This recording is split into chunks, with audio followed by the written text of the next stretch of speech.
Hey, welcome back to Wook Plus on Weekend Wook. Joined tonight by Mr. Great Went, Mr. Kev, and Ben's Cody Wody. How's everything going, guys? It's good. Wednesday night. Fuck. I can tell you how happy I am to be back. I missed this shit. I, Thanks, Essie. I'm I, happy, man. I'm so glad that we're getting into fall. It's getting cooler out. I don't have to run the AC. Yeah, actually, I was doing a lot of yard work today with a big smile on my face. I notoriously hate doing that shit, but I was cutting the grass today and it was like a nice, like, I don't even know, like 65. It's beautiful out. The leaves are starting to turn. I'm like, all right, this is my time of year. I Love it. looked into doing the Arizona thing with all rocks, but my HOA won't let me. I was like, I'm just gonna tear the lawn up, put rocks in. Boom. Do you have that, Benz, out there in New Mexico? I mean, we don't have any grass on this property. Yeah. Yeah, Good it's thing. just like Grass sucks. yeah, it's just like sand and then cactuses. Yes, white rocks, Tom. Yeah.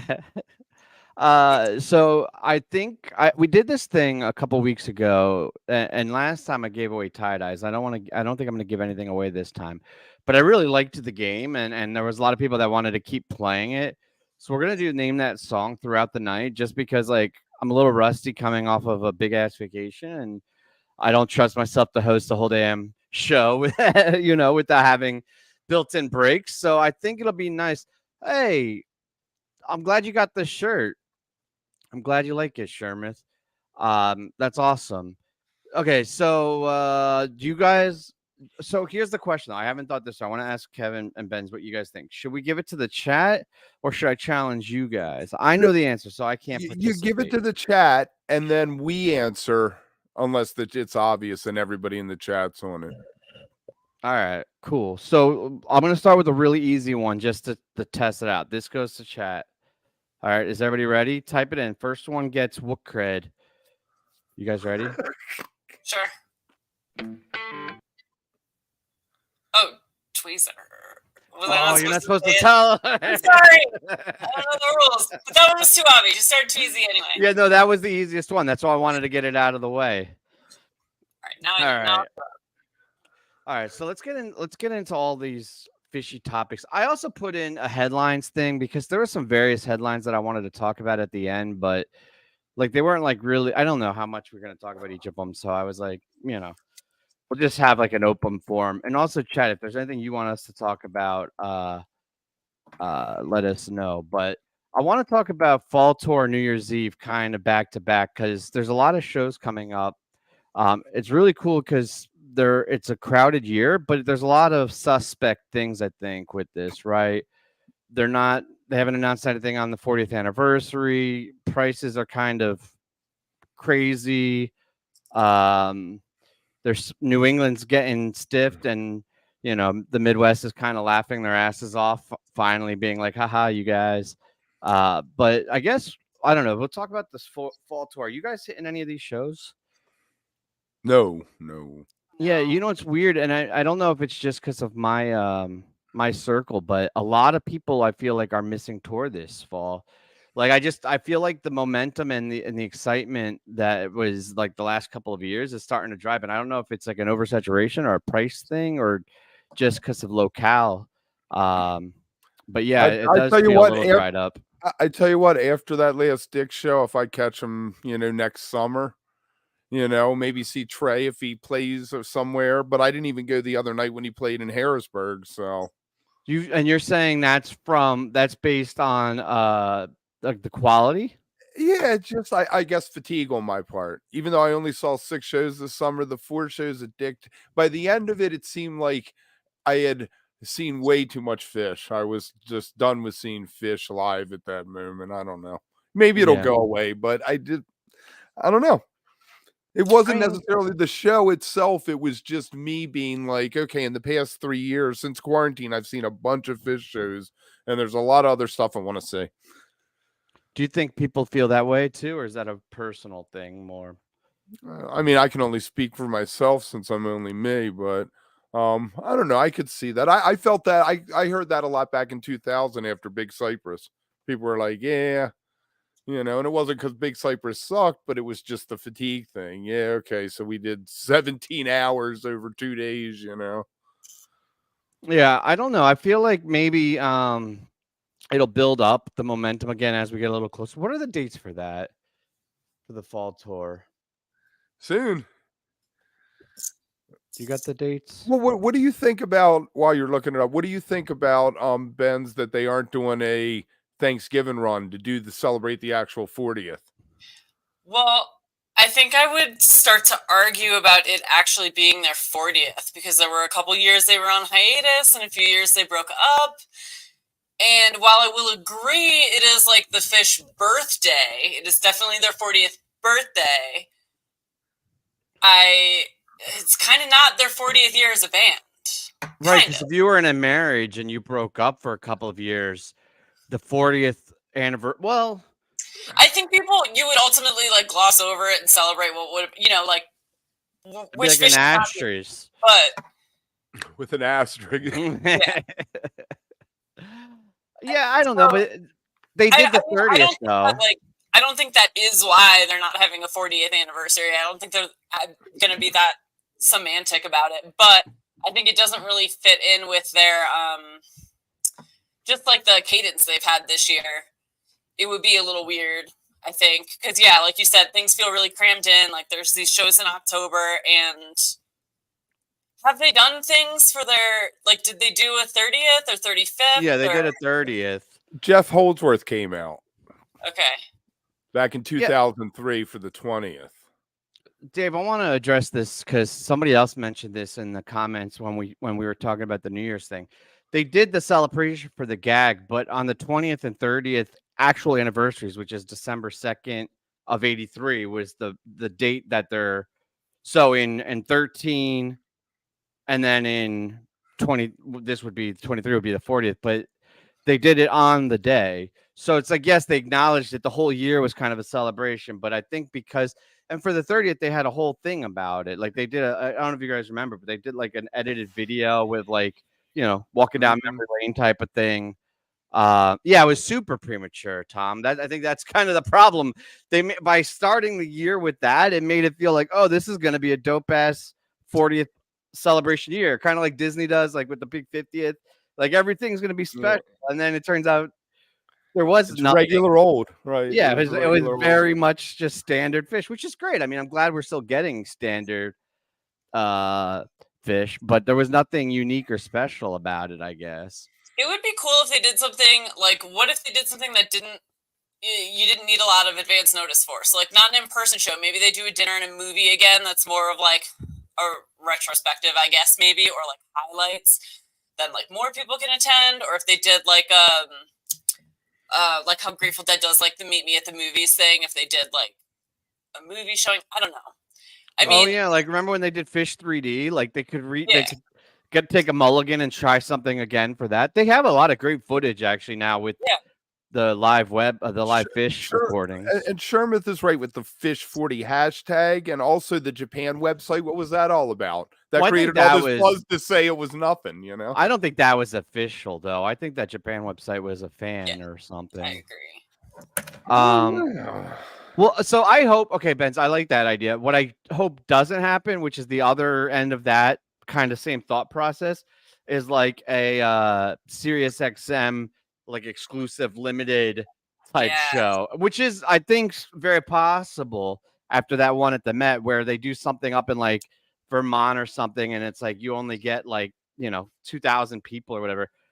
I don't know. I just feel like that approach would piss a lot more people off. No, I would actually rather them go to the box, the Cube, and just do like a live jam, or the Barn or something. And do like a large jam that like nobody goes to. What about a free stream from Nectar's with only industry insiders there? Oh, with Wook+. Yeah, right. Sorry, guys. That'd be dope. We'll see. So New Year's Eve, I said when we first talked about this on a microdose earlier this year that they were going to do Pillow Jets for the song, and I am sticking to my guns with that. Yeah, I mean that's probably a good guess, unfortunately. Or the I mean, well. Think what they could do with the well, like have them like lowered into a well, No, but no, we're not raising Trey up anymore, I guess. no, for there's him. definitely no elevations.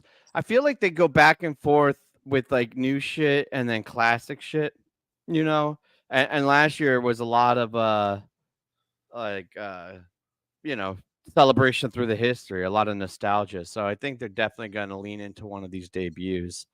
The well would be sick. I like the whole idea of doing the whole first half of the show is all major and happy go lucky, and then the well's the pivot point, and the rest of the show is just dirty, evil, like fucked up fish for the rest of the night. That would be a great way to start the new year. Hmm? What do you guys think about this? Is like a conversation that I've been seeing on you can't even say which social app now because they've got everything so splintered, but like Right. on the various ways that people communicate on the internet now, you see a lot of conversation discussion about these ticket prices, which is makes sense to me, but it's also kind of weird because it's a nominal increase. Like they've been doing this every year, I feel like, and so it's like the outrage is almost like okay, they did like what 5%, 10%. I think it's just when you buy tickets, you're reminded of it. But what are your guys' takes on the ticket prices now? Fish charges less than they should. They're below market. So people complaining about it really, I don't think, see the economics of the whole thing. I'm not saying that's right or wrong. I'm just saying Fish could probably come in at $200 and get the money and sell the place out on New Year's Eve. Yeah, I think they definitely could, and I think there's enough successful fans. But I think that in lies, and it's hard. Like when you compare it to the market and the other bands, sure. But the problem is like just inherently in my mind, I don't know. Like it's weird, but it's like then you're almost limiting it to the wealthy fans, right? Like I feel like the thing about Fish is like you go on tour, you know, you're not spending a lot of money. It's open to everybody. And like it almost becomes classed. Like Taylor Swift, right? Like I know they did a lot of things, but I know a lot of people that just would never in a million years be able to afford it. And I had friends that are like, well, not friends, but associates, acquaintances that people I know that are very, very wealthy. They're like, oh, I got my daughter Taylor Swift tickets. I spent like $5,000, right? Like it was But that same idea. It's like if you had the money and the means, you could do it, and if you don't, you can't. Like I if you don't want to want it to do go that that road, that if you want to direction. if you want to do the follow the band road thing around, then you go out with Goose. That's what you Yeah, do you pick now. a They're younger the band band that you do that, or Taper's Choice, like or Travis. Taper's Choice. What do you I, think, Ben? I think Scott made a good point in the chat where he said the ticket prices stay the same, but the fees go up. I mean, the ticket prices have changed too, but I think that's where I find the problem is like I get frustrated more about fees. That's what makes it so expensive. And Yeah. that's bullshit because why am I spending, you know, at least $20, like typically way more for someone to take my money over the internet? Like there wasn't even a person involved in that transaction. It rubs me the wrong way. Yeah, I And agree. that's not Fish for me to be upset with. You know, that's Ticketmaster. I like that choice of words too, though. Rubs you the wrong way because it's like I'm not. I feel like what everybody's saying online. I can see that, and I feel that, but I'm not outraged by it. I get why the prices are the way they are, and I'm like, all right, like it is what it is. Like I'm at this outraged. point, New York's kind of for us, like where I'm at, is kind of out of the question, right? And it's not just it's actually very little of it's the ticket prices. It's everything else associated with going to Fish on New Year's Eve or going to New York on New Year's Eve for 4 days. But that's just like, okay, I'm not doing that. It's fine. That's where I'm at. There's not a lot of outrage there. But at the same time, there is that like, well, it would be nice if they just, But if ticket everything was prices more used to affordable. be ticket price. If you pay $25, that included whatever money Ticketmaster got baked into that $25, and the only other extra fee you ever got was like $1.50 parking fee. They charged everybody $1.50 extra, so you knew when you walked in what you were paying.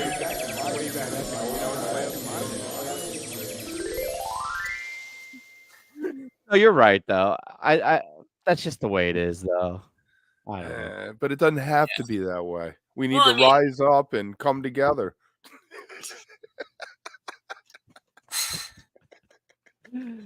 I think if they gave me an actual ticket stub, I would be okay with the fees. But the fact that it's literally all digital, Like And there's they not charge even you like for that. printing or shipping or anything. It's like kind of like what the fuck. I'm still not okay with the fees. That's a No, I bullshit know. charge all around. You guys want to do another name that song? See, aren't you glad I prepared this? It creates a nice division to the show. So do I guess or I don't guess? No, you let the chat. No, guess this first. one, I got one for Ben's, and that we'll do Okay. two. One is for Ben's, and then one will be for the crowd, for the chat. All right, this one's for Ben's. Ready? Oh, that's a farmhouse. Thank you. I don't know what it is. I guess there was that thing, but like every time I hear that song, I think about you and the whole joke about it. All right, let's see. You guys want a hard one or an easy one for chat? Give them a hard one. Go hard on them. Yeah. All right, this one. So this one, I actually have 3 samples. I have a 1 second one, a 2 second one, and a 3 second one because I think it won't be gotten off of 1 second. But we'll see. Maybe it will. Maybe it's not that hard. Oh, You want me to do that again? Yeah. that's funky. I gotta go back and forth between the chat and playing it. Hey, Is who's it that? SC with the $5? Thanks, SC. Appreciate it, man. No, not seeing Monica. That's hey, Scott got it. Yeah, mock song. Good job, my man. Do you know the words, Scott? That was the 3 second one. I don't know if that would have been more obvious, but that's great. All right. Yeah. Where are we at? You guys got anything else about ticket prices or New Year's, or do we want to move on? Let's talk festivals. Yeah.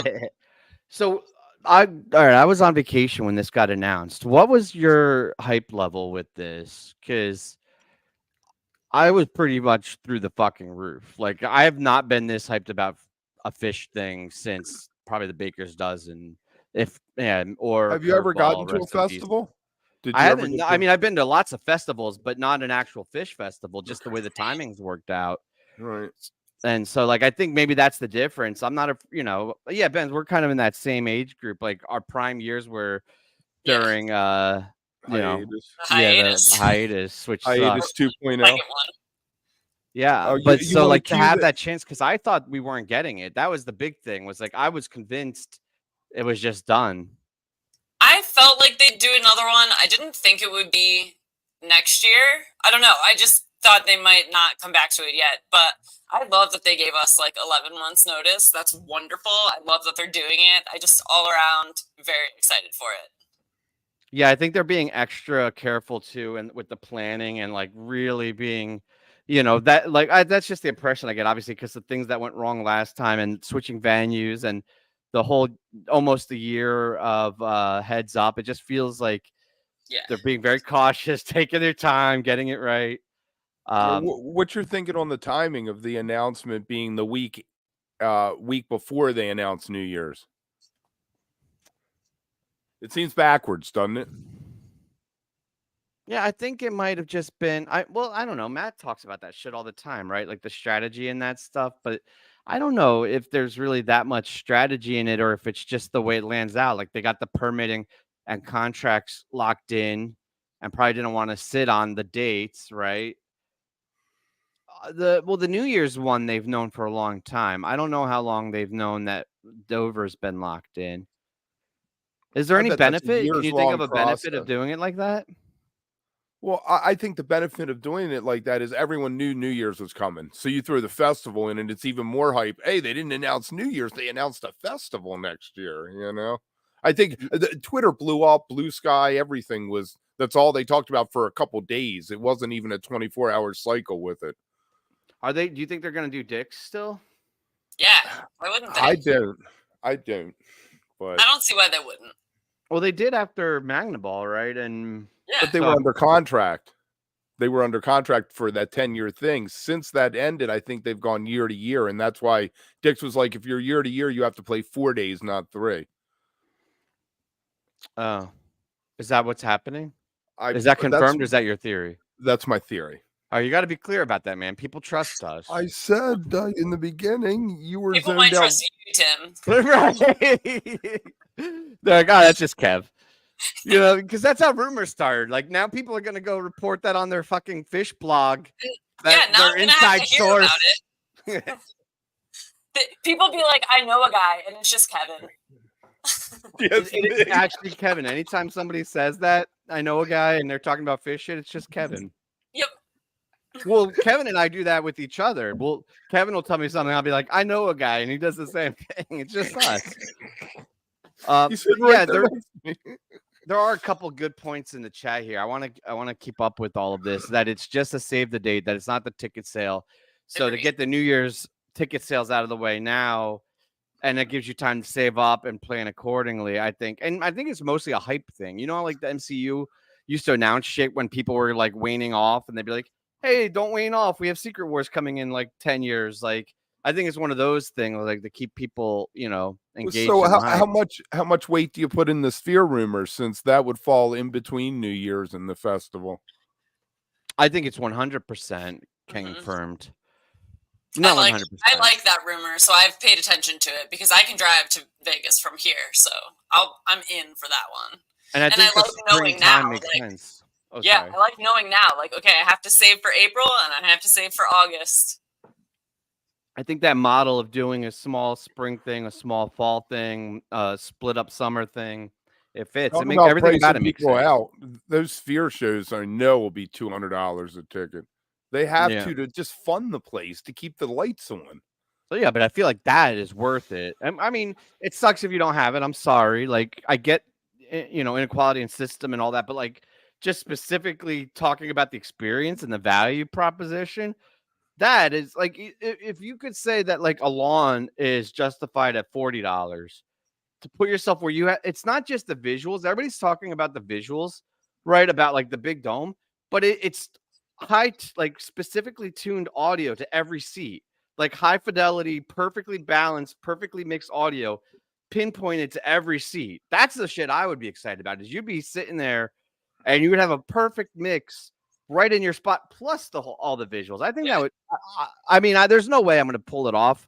Like, I just know it. I have a baby and everything, but that's the one that I would probably try to move mountains to do, like over New Year's or anything else. That has to be quite the experience. Well, and Sphere just sounds like it's going to be something different. Like, it's just going to be a different experience than the concert experience we're used to. And I think Phish is really good at delivering a different, unique, surprising experience to their fans when it's a special occasion or a special thing.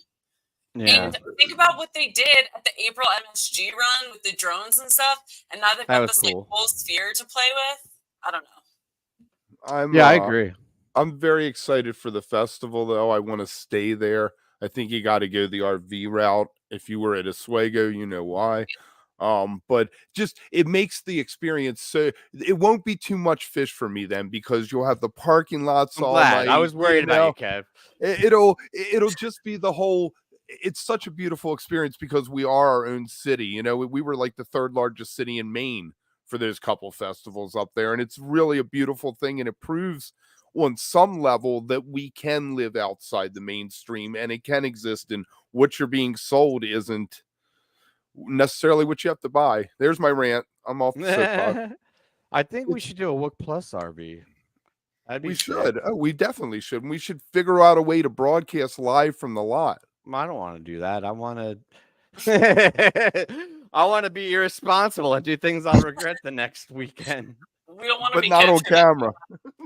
You got all right. So we'll announce it now. Kev will be broadcasting live from the festival, and I will be sitting in the background, giggling. Yeah. Big, Kev's live again. Well, SC wants to know about Hampton in 2018. I'm assuming that the people in Hampton, they love to have you. But they're, from what I've heard from just the dead back in olden times, that they're not easy to work with. Let's put it that way. The Hampton venue is not easy to work Hampton with? Coliseum, just the town itself, because they're a southern town in South Virginia. I mean, they're southern gentlemen down there. They don't take kindly to peeing behind the dumpster. Yeah. Well, it's funny because Hampton was the leading candidate for the 40th anniversary, I think, all the way up until they announced New Year's. It's weird though. I don't know if that's still off the table though. Like, couldn't they still announce it Next Tuesday? next Tuesday? It would have to be next Tuesday because you got a month and a half then. 6 Everybody was weeks. just like, fuck, they're not doing it, but there's no reason they couldn't still do it. I Yeah. don't know. Festival wise though, do you guys think they're gonna stick with the ball humor? Or after curveball, are they gonna just try to start fresh and do something entirely Well, new and you know, unrelated? they didn't call Festival 8 ball, so they have diverged from it before. No, they have, obviously. I mean, there's been a couple that have, but there's also been more than not that, do use that humor. I'm not sure which way I feel like Do you there's a thi- lot like of the word emotional ball is baggage from it. right? The word ball is jinx now. You got to go with something else. Right. Hmm. Are there any balls left? I mean, Sweaty, there's sweaty balls, like Scott said. hairy balls. Oh, all right. I regret asking that question. Dirt Why ball. They could call it the dirt ball. Balls. Why don't we do another song? Get us out of here. Good choice. I'm gonna do this one for chat. All right, let's see. That was too much. It's too much. I gave too much. You I gave didn't too know much. it. Yeah, sure, myth. Yeah. Well, it's funny because I did 1 second and it was just, and I didn't know if that would be people could name it off of that. That's actually pretty impressive if you could. There's a couple of those that I can name just off of a single note. Mm-hmm.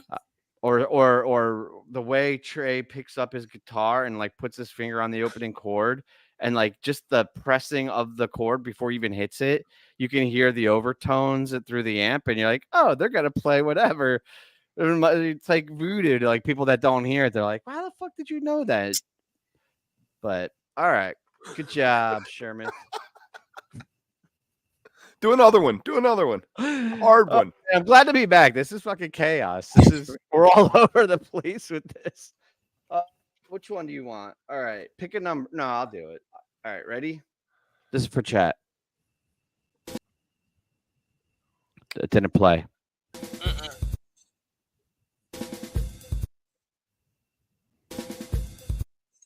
Thank you. Bop. Yeah. There you go. On fire tonight. He always is. Scott's always right behind him, and I have a feeling that Shermith just has better internet. Internet. Yeah. And typing skills. Yeah, and Scoots out in like the backwoods of Connecticut. and his router's high as fuck because he hotboxes that room with those cones. So his router's like, all right, man, I'll send the signal in like 5 minutes or something. Like a Cheech and Chong movie in there. Right. But those two though, they're every single one. They're like neck and neck. All right. So this is a weird question, but it was just one of those like shower thoughts. And I'm gonna try to like set it up and describe it correctly. And if it doesn't make sense and we don't have a good conversation, please just like abort out of this conversation. But I was thinking about how much the Grateful Dead music had surpassed the band and how long after the rest of the band is gone, there'll be tons of opportunities to experience the music, right? Like you see it with like J-Rad or, Dark Star, or like I'm not going to list them all. There's tons, right? Like Dead and Company. And it's not just cover bands. It's like reinventions. And there's just this whole legacy that like permeates through our society still. And then I was thinking was like, well, do we think that is something that the other music we listen to, and in particular, like Fish, that will have any of those opportunities? And I'm not saying that we're going to lose any of the band members anytime soon, but it does. If there feels like there might be more of a finiteness to this experience, like this is a little more fleeting, and I don't know if it's going to transcend the same way other music has. You're saying like the Grateful Dead have. Do you think right? Like there's certain bands. And like the Beatles is another one, right? Like if you want to go see like Beatles music, there's tons of different acts you could go see, right? Movies with it. It's everywhere.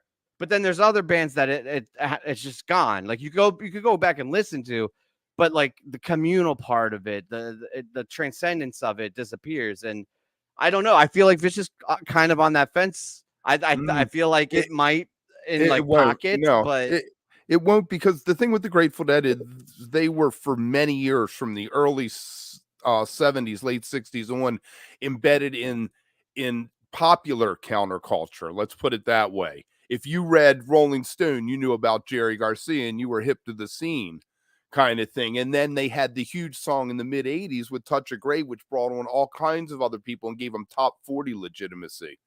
And I think a lot of that, as much as people became hardcore Deadheads, their entry points were from a much larger place than where Fish is coming from. Fish has never had that song that you're going to hear in the grocery store done as music. I feel like I do though, but Yeah. maybe not. So I think this is similar to what Kev is saying. The Grateful Dead were more than just a band. They were really part of this counterculture movement in the 60s. They are a part of history, and not only because of their music. There's many other reasons. They have like the Merry Pranksters tie-in, all of that. So they touched the world in a different way than Fish has. Who knows what Fish would have done if they were around in the 60s? Like, could be the same thing. But you have a lot of artists from that time that were more of this, like, part of this turning of the tide in our culture in a very significant historical way. I mean, Janis Joplin doesn't have a catalog as big or as deep as the Grateful Dead, and she's still, like, constantly remembered, and her songs come up all the time.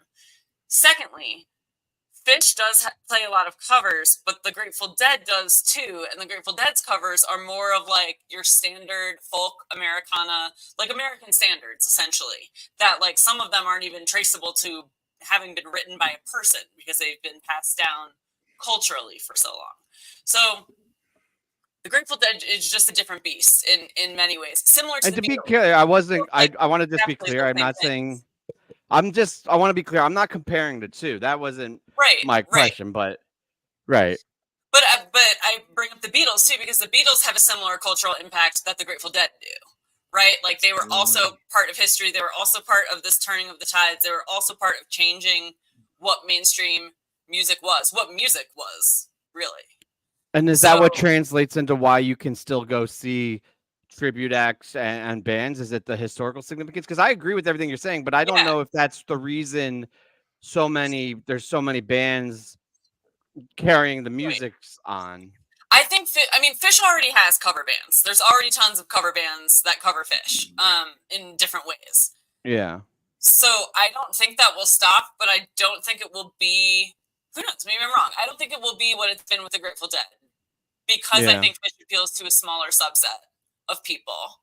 And so the demand probably isn't as big. But, you know, the music never stopped, so I'm sure it will never go away entirely. There will always be bands that will be able to pack a 500, 750 seat venue and do Fish things after Fish is gone. There will still be that size of a crowd, but you aren't going to be able to do a tour like Pier 6 where Dark Star is played, that you're going to end up getting 7,500 people to show up, I think is where the line is. Yeah, and I guess for me, and I don't know why this is a distinction, but it's not the fact that there's cover bands, because I think a lot of bands have cover bands. It's like the J-Rads and like, you know, like the Dark Star, like, but maybe is just a cover band. It's just a matter of success, right? Like it's just a successful cover band, right? Like what if like there's nothing wrong with that. There's nothing wrong with that like, if you can like do it. If Runaway Gin became super successful after Fish was gone, would that be like, you know, this considered the same thing?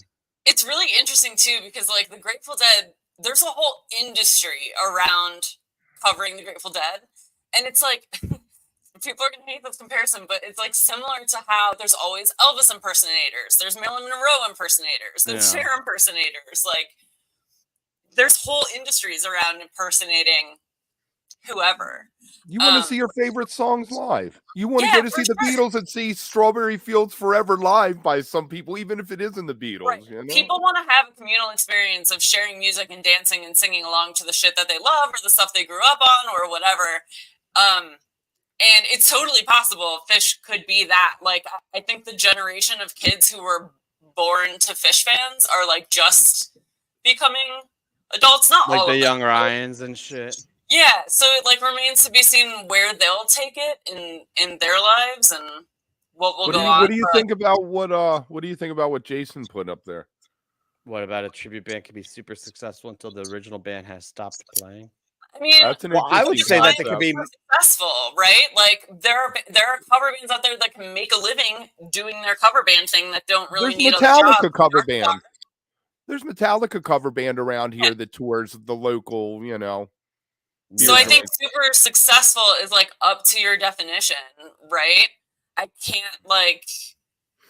I think we're super lucky that Trey is so healthy though, and has the bug still, and that they made the changes they did during the hiatus to keep it fresh and not burn out, and to not become a nostalgia act. Like every time somebody bitches about a new song, like that's the first thing you remind them of. Is like if they keep creating new music, that means they're going to keep doing this, right? And I agree with you guys. I don't think there is going to be that same, outlet and legacy outside of the band themselves, at least not to the same level. But I also think, knock on wood, we have a lot of years left. What about the direct somebody things. commented that the Tab Tour has been 75% Fish, and that Trey would continue with that.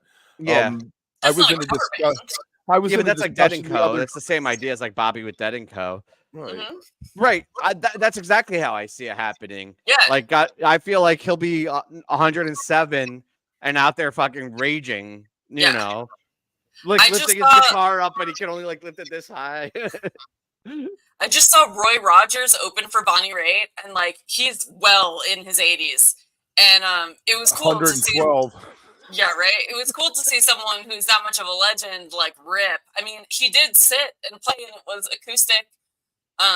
And I could easily see Trey doing that in his. Did he end with Happy Trails? Did he end with Happy Trails? He did not. No. Oh God, what is he doing?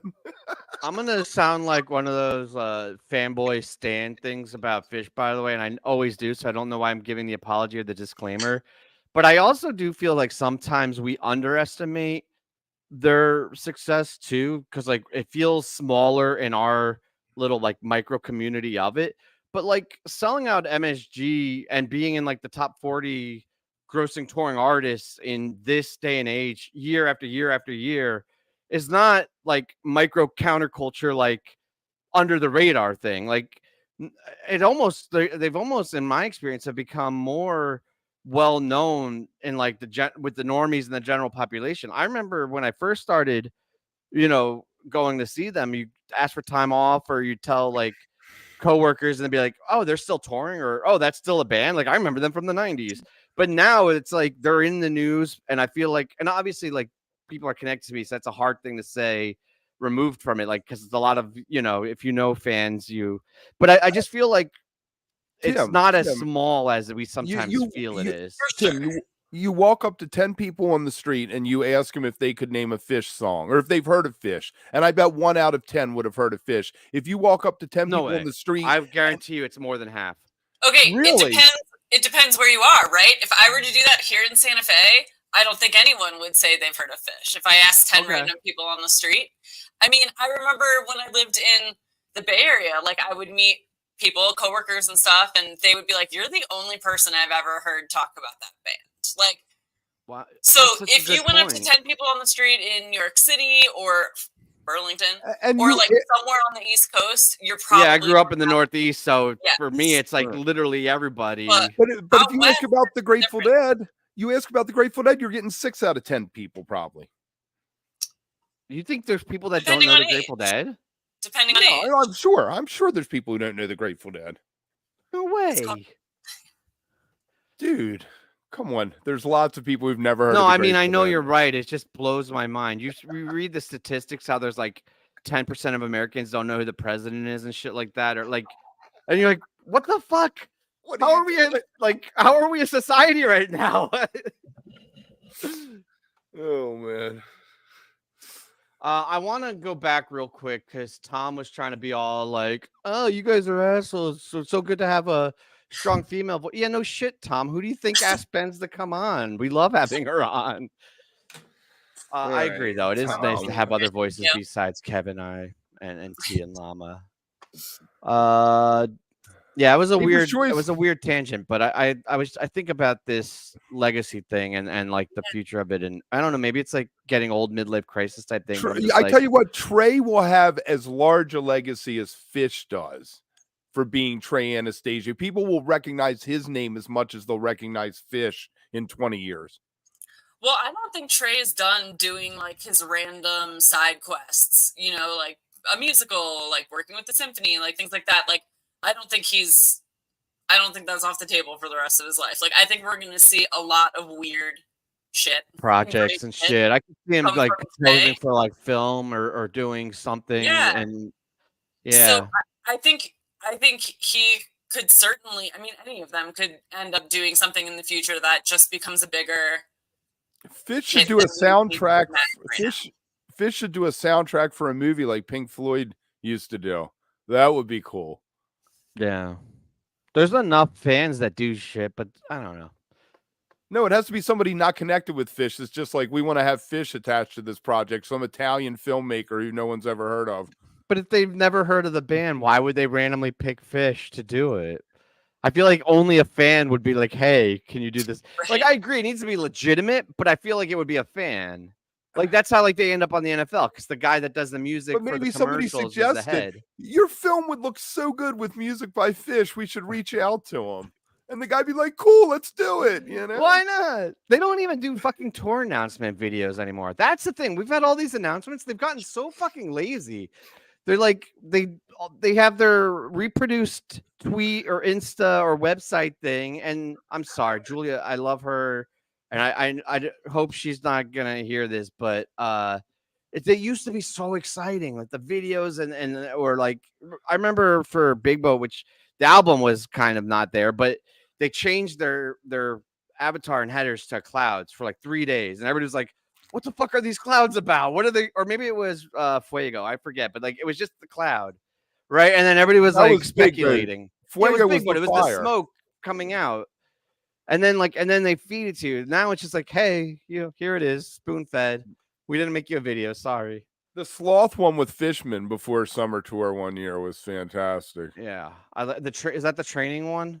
I think so. Yeah. And then the one with Jemp with the boss. Yeah. I like the Japan one where that was the one where everybody thought they were doing a Japanese tour or Hawaii, the Hawaii rumor. Remember that rumor? Yeah. I think they should do another music video. Oh, that would be sick. Like give Mike something to do. Disease. Put Mike in charge again. I don't know about that, but just they should make another music video. Music videos are kind of like having a comeback now on the internet, you know, because of the internet. People like watching videos and stuff. Could be cool. I agree 100%. I don't know. Who knows? Humphreys made a really sick video, or I don't know how good the video was. The song was good, but they did a couple music videos recently. I know what Goose did that shit too, didn't they? Goose has a movie. Have you ever seen it? I heard it was horrible. I heard they should have hired us because we would have done a better job. Yeah, I don't know about the biopic. Have you guys heard anything about the biopic? Didn't that guy get canceled? Well, no, didn't he say some fucked up shit about his like ex or something? Right, she couldn't wear a bikini or something. Some screenshots were released of text messages he sent her that were very, very shitty. I don't know if he's been canceled. I don't know that the biopic has been canceled, but I haven't heard anything about it in a while. That's a good point. Yeah, I haven't either. He's done. Yeah, I think he could come back from that. He's gonna go hang out with Russell Brand. I mean, what did he do? He did a whole documentary about all the therapy he's been doing, and like clearly it didn't work. But anyway. Yeah. Taper's Choice is playing right now in the historic venue called Nectar's up in Burlington, Vermont. That's all you got? Take it away. You're doing the transition, and that's all you got? And if only we were cutting lives to Travis and Nectar's right now. Yeah, T was mixlering it. We didn't want to mention it because we wanted you to watch us. And Right. that's why But we did stacked have the the first night streamed, which was cool. The second night. Well, we did a The live second stream the night. second night, which apparently, according to T, who's been to 10 shows, 11 shows now of Taper's Choice, that was the best one. So I'm living vicariously through T right now. It's Yeah, so seriously, that exciting. group is so cool. I'm so glad he's there. I'm sure that band is ripping there. I hope they have the like window open to the street so people walking by can hear it. I mean, I'm just jealous. Did he get to hang out with Bobby or something? What was Kev? Were you following all that shit? I was not so following confused. it. I think that Alex was hanging out with Bobby or something, and T was in his hotel room asleep. Oh, right. That sounds about right.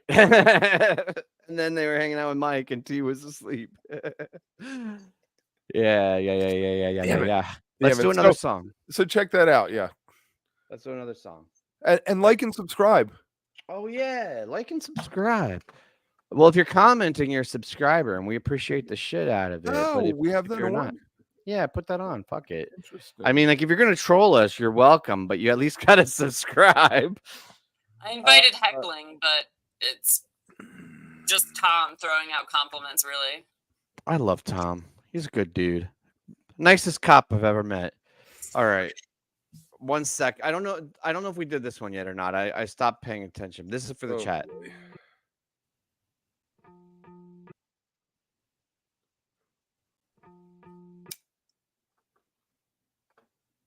That was very quiet. Shermith got it. Thank you, Shermith. Fucking, he's crazy. Here, I'll do the 2-second one. Nice. And then the 3-second just for the people that don't hear it yet. The show. There it is. Awesome, man. I don't get that song. You don't get that song? Why did they mention a Chinese wall? So that was a song that Tom and his coworker wrote at AT&T through an early version of email where he would send him one line. That was Cavern. No, it was Limb by Limb. I'll bet the farm on it. It was Cavern. What farm? Somebody that knows more than me and Kev confirm. Limb by Limb mentions Chinese wall, and do you know what a Chinese wall is? There was a Great Wall in China. Yeah, I was like, I know the Great One. if there's one brokerage that has two agents working on the same deal, there has to be a Chinese wall between them so they can't talk to each other about the deal and they represent their clients the best they can. Okay. Are you that have to do using with this the as song? an excuse to show off? Well, maybe it was No, a what does it have restaurant. to do- Doesn't he say drop me off at the Chinese wall? Like maybe it's a restaurant. I don't know. I'm hungry. I'm pretty certain that was Limb by Limb, though, that was written that way. Kev, you're betting the farm on it? Yes, Cavern. It was Cavern because it says it in the liner notes of Picture of Nectar. But it's not on that album. Yes, it is. Cavern is. Well, Right. Cavern is, but not Limb by Limb. That's well, I'm saying Cavern. Well, that's is. why he's saying that's how it was written. Yeah, look on Fishnet. It'll be in the story.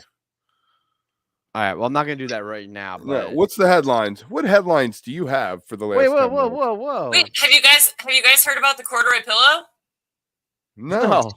Please tell us. It's making headlines. Oh. That was awesome. Oh, God, I'm so slow. I'm sorry. I'm way slow today. That was good. I like. It's okay. It's a dad joke. It's fine. Right. I It had love to it. catch up to me. Tim needs more dad jokes now. You know, he needs 2 times the amount for 2 kids. So Yeah. I do like the real shitty dad humor of like you forgot the tickets or you lost the keys or like that kind of shit. And it cracks me up, and they all hate it, but it's when they react is what makes you want to do it. Which means that you should probably stop doing it and find some other humor. You got to do self-effacing humor. I don't is have the best time. way. for that. to recreate my sense of humor. I am who I am at this point. Like, I'm sorry.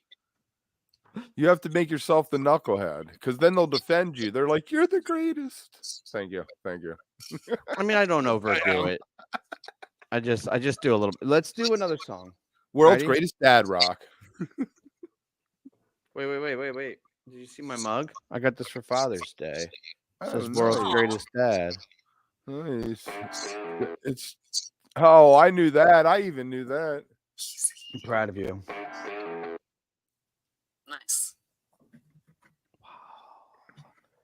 Yeah. But see, Shermith is still first, even when everybody knows it.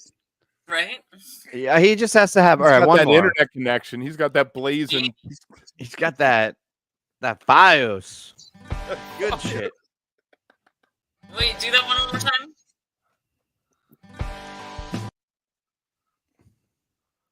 You want a longer one? Yeah, number line. There you go. There we go. Everybody's favorite. No, I hate this song. All right. And there we're busted. Oh shit! Right. What was I thinking with number line? Why did I do that? Because you hate it. It's fucking karma. It's your like instant karma there. Now I have to go mute man. Oh well. Oh well. I'm sorry, guys. Any other headlines? Oh, I saw Dave announce the Europe tour. That's kind of cool. Again, outside my price range, but I would like Fish to do a Europe tour. Or Europe doesn't like jam bands. No, I was they're like heavy metal and like harder shit, right? I was talking to Jerry Joseph, and he was going to tour over there with some of the guys from Drive By Truckers or with Drive By Truckers, and they were going to back him up. And all the promotional people were saying to him, "Can we not mention Widespread Panic? People don't like jam bands." Well, Goose is doing a Europe tour, apparently, and they're an according to indie SC. band. They're an indie band. Well, what about Dave? Dave's a fucking jammer. He's an indie band. Come on. I hated Dave the fucking Matthews. bros in college that would like, because like I would be like go on like Motor and they'd be like, "Oh, I can't believe you listen to jam bands," and then they'd have the fucking dancing girl like Dave thing, and they'd be all broing out. I'm like, he's a fucking jam band. Like, why? What's wrong with you people? Sorry, I have a lot of yes, Billy hostility did towards do a those Europe bros. tour, and they leaned into the bluegrass aspect of it. Dave did? No, Billy Strings. The fuck Billy are you talking MF about? Strings. Because somebody in the chat said, didn't Billy do a Europe tour? Okay, so then bring up the comment, get us all caught up to speed, and then comment on it. We're having a conversation, Kevin. Well, Kev's having a conversation with Right. Team Chat. God damn. All I think if Fish did a European tour, there wouldn't be many locals going to that shows. It would be anyone who travels from the U.S. to do those shows with Fish would be there. Right. At this point, it would just be And like that's why super Mexico. wealthy. And that's why Mexico that's what exists. Mexico is. It's true. You want to get your passport punched? You can go to Mexico. You want to spend a fuck ton of money to see a band you can see for slightly cheaper at home? although who knows? Because I was seeing people say that with demand and fees for like Beyonce and Taylor Swift, people were buying tickets in like Sweden because it was cheaper to buy a flight to see Beyonce in Sweden than to see her here. Wow. Maybe not Sweden specifically, but it was like somewhere. No, we get the gist of it. And that makes sense. I mean, we're crazy. Late stage capitalism sucks. It really does. I like judge it and like say all this shit like, oh, but if I were like independently wealthy, I would be fucking doing all that shit. In a heartbeat, I'd be wasting my money on it. The only reason I don't like trust fund kids is because I don't have one. I'm not a trust fund kid, right? Exactly. I mean, I don't know that I would like myself actually while I was doing it. I'm not going that far. I probably would like be like, oh, you're an asshole while I was, flying to Mexico to go to Fish and do all this shit. Yeah. Any other headlines? Kev, you usually have a bunch of weird ass headlines. You didn't see anything in your readings, in your musings? Well, Did you do Bobby's any on research tour for tonight? Bobby's been on tour. He's done a few shows with Willie, and he's doing some 2-set shows with the Wolf Brothers. And from what I hear, it's been pretty good. They've been Are they having webcasting those? Have you been listening? free to audio, real free audio on Nugs every night. You can go in and listen to free. Yeah, as long as you have an account, you don't even have to have a subscription. So that's cool. Kev, you're not going to bring up your buddy Jono Mason and John Popper doing an album? Oh yes, bootlegger. And Jono's been on tour. I don't know. they got back together and trying to revive, I guess, that Nightingales thing from back in the 90s. And there was an album called Almost Home that Jono put out that had Blues Traveler backing him up. Everybody but Popper used to hang with him. And Bobby Sheehan, R.I.P., is was like the real, I think, connection. But so they're together doing that. I guess, you know, a lot of people have issues with Popper and Discount, I guess. It's tough. It's well, tough. Popper's blocked, you know, half of Fish Twitter, so there's Right, that. and Twitter used to matter, and that's got a lot of people upset. Now it's like, True. remember those days? But I guess the thing is, you know, he still sees the value in doing it. And if you haven't heard it, go listen to it. Check it out. I mean, Popper is a fantastic harmonica player. Whether, I mean, people still like Clapton. Clapton's a douche. People like Van Morrison. He's a douche, apparently. It's just... Wait, you're comparing Popper to Clapton? No, I'm just saying that people are douches and people still throw on right, their but record. I don't think it's a 1-to-1. Like, I feel like there's like a linear relationship to like the allowable douchiness and your skill level. And I'm not saying this is a good thing or the way it should be, but I think like you're allowed to be a little bit douchier if you're a little bit more talented, and you're allowed to be a lot more douchier if you're a lot more talented. And then like that's kind of fucked up. But like if you're Clapton, I mean, I don't like Clapton like on a personal level, but I think playing wise, it's hard to argue that he's one of the best guitar players. What? He's fucking awesome. Nowhere near. He's not even in the top 50. He hasn't been he's relevant good enough since to allow himself to 1970. be a little bit of a douche, I think. He hasn't been relevant since 1970, but that's a whole hour that we can argue that. Is there any other people that everybody else likes that you don't? And he fucking banged his best friend's wife. He like chased her forever. That's just wrong, man. He did. Yeah. Again. And then he also stole his haircut. Sorry, but I think that's creepy. If I were George Harrison, I would have been putting out a restraining order against this guy trying to steal my fucking life. Instead, George, who's obviously a better person than me, is like, hey, why don't you do the guitar solo one while my guitar gently weeps? I don't think he's a better person. I think he realizes how good Clapton is and he wanted to cash in on it. No, keep your friends close, but keep your enemies closer, is what that was. That's true, too.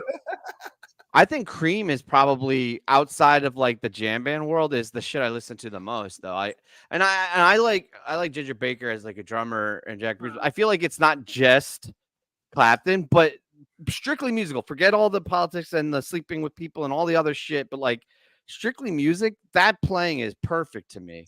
That trio is absolute. That is rock to me. It was great, and then the Bell Bottom Blues Band, the Layla and all that, Derek and the Dominoes. Yeah. But by the time it was the mid 70s, he was doing all covers that were fed to him by the record label, so he could make enough money to do coke all the time. So just don't listen to that shit. That's the nice thing about it. You could. But that's most of his career. He didn't put out anything from 71 to 76. He had no albums out in that time. Okay, but it's just. I hear you, but when you say Clapton sucks and he did all that shit, you're like, that's why people are like, what are you talking about? I can name 50 better guitarists.